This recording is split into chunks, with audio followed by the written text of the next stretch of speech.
Once upon a time, there was a young girl named Sue who lived in a small neighborhood called La Magie in France. The neighborhood was full of kids from La Magie, and they would all play together on the street all day until it was time to go inside for supper. The kids would play games such as hopscotch, foursquare, and several other ball games in the street, just laughing all the way.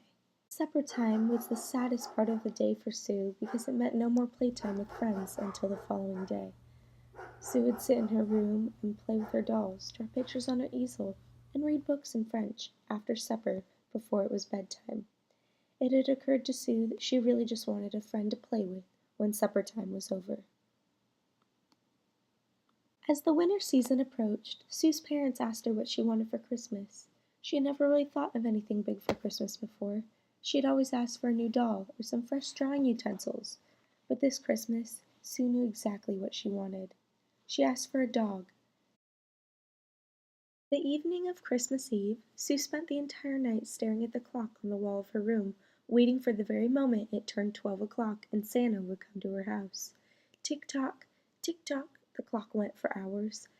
As the clock hit the last hour of the day at 11 p.m., Sue started to go in and out of dozing off into sleep.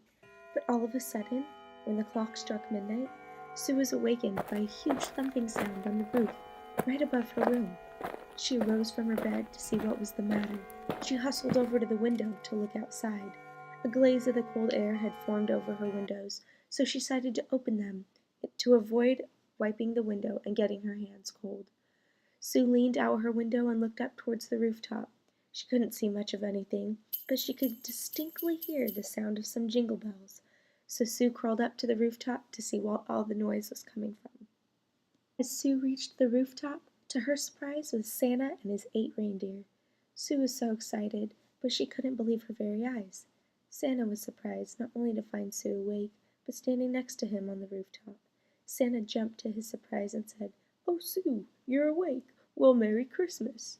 Sue replied by saying, "Merry Christmas to you, Mr. Claus." Santa then asked Sue what she had asked for Christmas. Sue told Santa she had been very good and got all her chores and homework done on time this year, so she asked for a big gift for Christmas. Santa looked at Sue and paused for a moment. "Can I guess what you asked for Christmas?" he said. She nodded yes.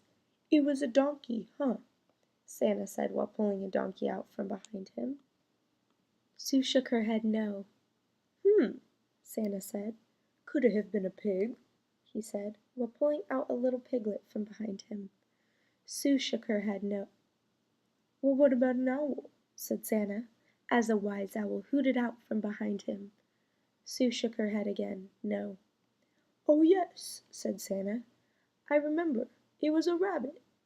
"No," said Sue, feeling as if Santa forgot who she was. Then Santa, looking even more confused, said, "Well, maybe it was a—" And out popped a bouncing tiger. "Yes, a tiger," he said. "No, Santa.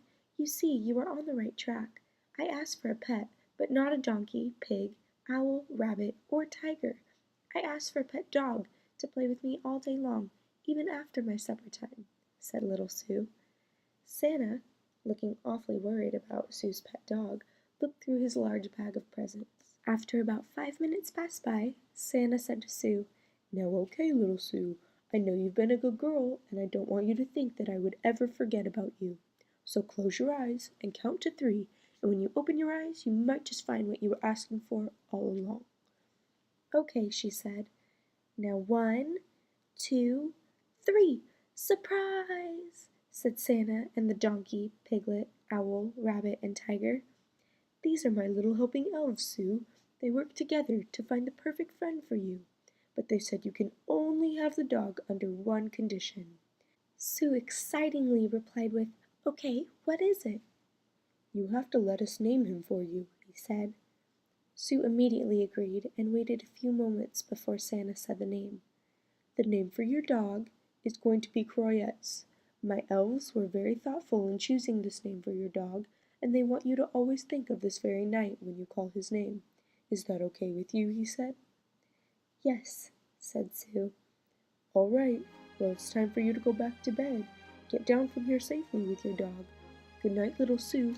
Have a very Merry Christmas, and enjoy this new year with Croyez," said Santa with a jolly grin. They played all night long, and when Sue's parents got up in the morning and found that their sweet little girl had got what she asked for, they were so excited. Throughout the next week, Sue would read her books in French for some of her classes to learn more of the language. It wasn't until that very moment that she realized that her town meant magic, and Santa and his elves chose a name that meant believe. That Christmas in La Magie was one that Sue knew she would always remember.